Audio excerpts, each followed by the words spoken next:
Hey everybody, Nick here, and today I'd like to review two knives, at the same time actually. This is your Spyderco Tenacious and your Spyderco Persistence. And these are from Spyderco's value line. These are made in China with slightly lower grade materials, but they're actually by Spyderco. They're not the Bird sub-brand. And so they represent kind of the value end of Spyderco's lineup. And there are two others in this same series. There's the Ambitious, which is a smaller one, and there's the Resilience, which is absolutely huge. And but I'm just going to talk about these two because these are the two that my buddy Francisco sent me to review, and I'm really grateful for that. Again, thank you, Francisco. So first, as a size comparison, we're going to talk Delica. Here's a Delica, and you can see the Delica's right about in the middle here. And here's your PM2, because that's another common thing. And again, PM2 is a little bigger than both of them. And yeah, so we're going to talk about these two knives, and I'm going to talk about the Tenacious first, because pretty much everything I say about the Tenacious applies to your Persistence here, and then I'll highlight at the end a couple of differences between these two. But you can basically think of this as big brother, little brother, and there are even bigger and littler brothers as you go down the line. So, as always, let's get into the good, the bad, and the ugly. So first and foremost, one of the biggest things these knives have going for them is the value. These are both $40 knives. And that's a pretty impressive price point. It puts it in a really good position, because in the $30 range, like I'm doing in my Thrifty Thursdays folders, you get a lot of folders with a lot of compromises. In the $60 range, you can get into really, really good knives, like your Delica. But the 40s have always been a little bit neglected, and so it's nice to see these good entries showing up in that area. And these really are, there's a lot of good here, like I said. So for instance, the blades, you get a really nice full flat grind, and it's fairly precisely done, and it's much better than, for instance, on your Spyderco Bird line, which is a really, really good thing. And the blade shape is a good, useful blade shape, and the blades are thick enough to be, you know, strong to use, and it makes for a very solid overall knife, and I'll keep coming back to that one. And, you know, you get a lot of attractiveness in the designs. Honestly, I like the look of both of these knives a lot. They're both very attractive. I got no real problem with it. Are they the most beautiful knives I've seen? No. But they're damn good looking for 40 bucks. No complaints there. They've got a good clip on them, which is a nice thing, and that's an area a lot of people cut corners. But this is as good as any of your Spyderco clips. That's not even a concern there. You've got a really good solid lockup on both of these knives. I have no worries at all about the solidity of the lock on either. They're just good to go in the locking way. And that's a good thing, and again, that's something you got to watch out for on your budget knives. Sometimes the lockup's a little bit sketchy. That's not the case here. And you actually get pretty good fit and finish overall. So like your jimping here at the edge of the blade is pretty damn good, and it feels very nice on your hand. See, I want there to be a finger choil there. That's dangerous. But anyways, the jimping feels pretty good. And overall, the G10 feels nice, and everything's nicely finished. Things are nicely aligned. You get really good alignment between your G10 and your liners. This is a nice little touch. The fact that China wraps around at the exact kind of on the contour of the blade, that's a nice thing. And so just generally, you can tell that somebody has actually been putting thoughts into fit and finish here. Your screws are actually recessed, which is a beautiful thing, except your pivot screws, and that's less common for those to be recessed. But overall, though, like I said, this is not built. Your Spyderco Bird line is just really, they're bad knives, and they're really poorly finished. These are finished well. So you're not getting a really crappy fit and finish. You're not getting a $300 fit and finish either, but at the same time, it's damn good for what you're getting there. But the biggest overall good thing that these two knives have going for them is that they are rock freaking solid. These are very, very solid knives. I have absolutely no question about these knives in their cutting abilities or in their safety. I feel like the liner lock is very thick. It locks up solidly at 50% for both of them, which is a beautiful thing. There's no rock, there's no blade play.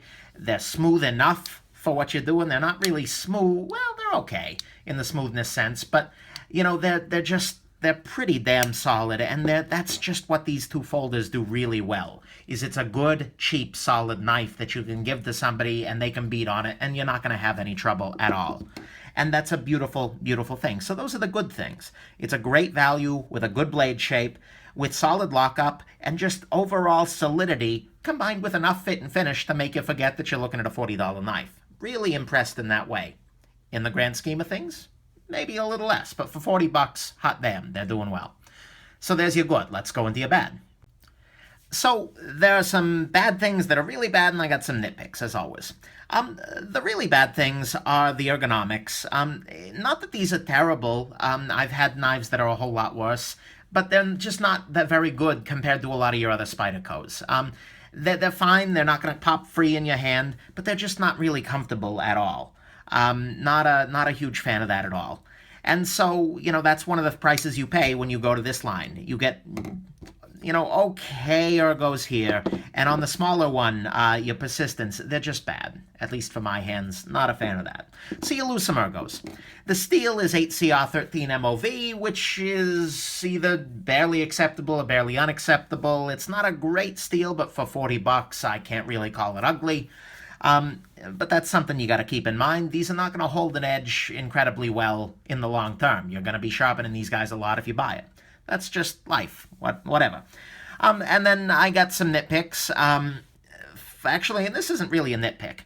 The edges on the inside of this, and particularly on the little guy here, are very, very sharp, particularly on the bottom edge here that doesn't get worn down. To the extent that when I was cleaning this knife, it was actually sharp enough to cut me open as I was kind of working it back and forth under the sink. Maybe I was being a little stupid doing that repeatedly, but that's not something I've had from another Spyderco. And so that really needs to be finished better. And this is a Spyderco issue overall. They need to be working better to get chamfering on those edges. Other little nitpicks, I don't like the fact that the blade bottom doesn't align with the side of the scales here. That just seems like a little lazy step. I feel like I would have liked to see the scales and this little point. That's a total design nitpick. It doesn't really have a functional effect, but it's something I noticed. And then there's a kind of a funky detent issue. The little guy here, the Persistence is fine, but on the Tenacious, the detent is very poppy. You can kind of hear it.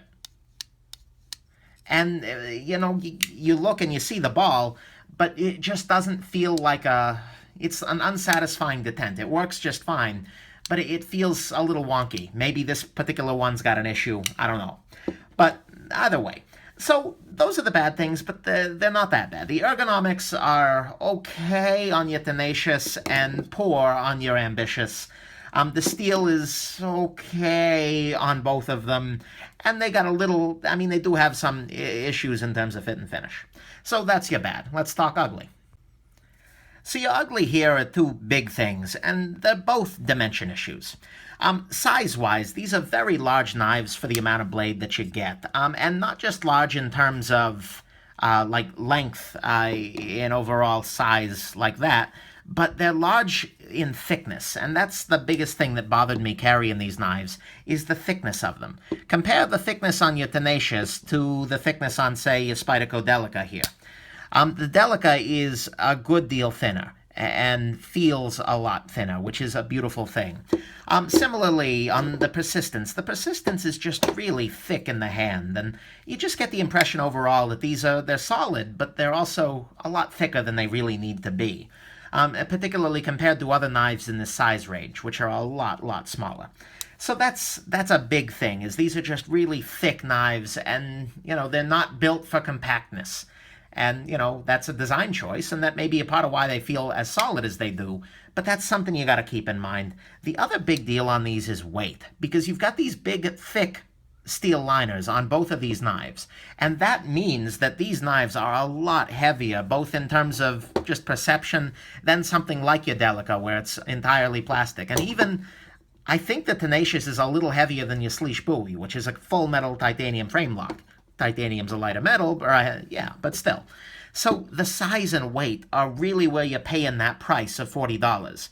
The ergonomics are okay, but these are very big and heavy knives that don't really need to be that big and that heavy. It's the design, and that's fine, but you just got to know that that's what you're getting into. You're getting thick, heavy knives for your money. So really, that's the ugly of these knives. And, for $40, again, I'm not really super complaining about it, but it's still something you got to keep in mind. If you like lightweight and you like svelte, it's worth pitching in the $20 to get the Delica, or even going for something a little smaller and getting your Dragonfly. Something to keep in mind. So there's your ugly. They're just big, heavyweight knives. So I'd like to talk for just a second about the difference between these two knives. Like I said, they're pretty much identical, but as I mentioned earlier, the ergos on the Persistence are just bad. They're not they're just not good at all. I can't say any nice things in my hands about the ergos here. Versus on the Tenacious, they're not great, and for a Spyderco, they're not very good at all. But overall, they're not bad. So that's one big difference. I personally preferred the blade shape here, but I tend to like smaller blades. I think a lot of people will prefer the bigger blade on the Tenacious and will be willing to pay the weight penalty. And then the weird thing is that they're priced about the same. And so it's not like you save a lot of money going with the smaller blade and the worse ergos. So I would say if you're watching this video thinking, do I do Tenacious or Persistence? Probably going to want to go Tenacious. Unless you've got a big problem with size, whether that's because legally you're restricted to under 3 inches, or you just can't take anything that's very big in your pocket, your Tenacious is going to be a better option, I think, overall. But, you know, neither of these are really bad, and hopefully the ergos are better for somebody else, because, oh boy, for me, no good on the Persistence. So that's really the difference. Let's give a final verdict here. So my final conclusion here is that these are just solid value folders, and I mean that in both senses. They are very solid folders that you're just not going to hurt, and they're not going to break on you. And they're also very solid values, because at $40, oh my god, I mean, this is a $30 knife, your Cold Steel Tough Light. And both of these are twice the knife that the Tough Light is, particularly the Tenacious. You are getting so much value out of that $40 that it's really hard to argue. These are not, in terms of my whole collection and my higher end, these are not the best performing knives on any front. And they're probably not going to stick around in my permanent collection, because I'm, you know, a snob. I like some higher end stuff. But at $40, these are just damn good on every front. And so if you're looking for a $40 knife, this is a great way to go. Maybe there are some other good ones. Feel free to leave suggestions in the comments. But holy crap, am I impressed by the value you're getting out of these. So it's not a great knife in the same sense that the Delica is a great knife at $60, by the way. If you want to move up a little, this is where to go. Or that, you know, your Sleesh Bowie is at $270. But oh my god, are these good. And so that's just where I stand. They're very good knives. They got some ugly parts to them. They got some, you know, but for what you're paying, you're not doing bad here, particularly on your Tenacious. So I hope this has been helpful, and have yourself a wonderful rest of the day.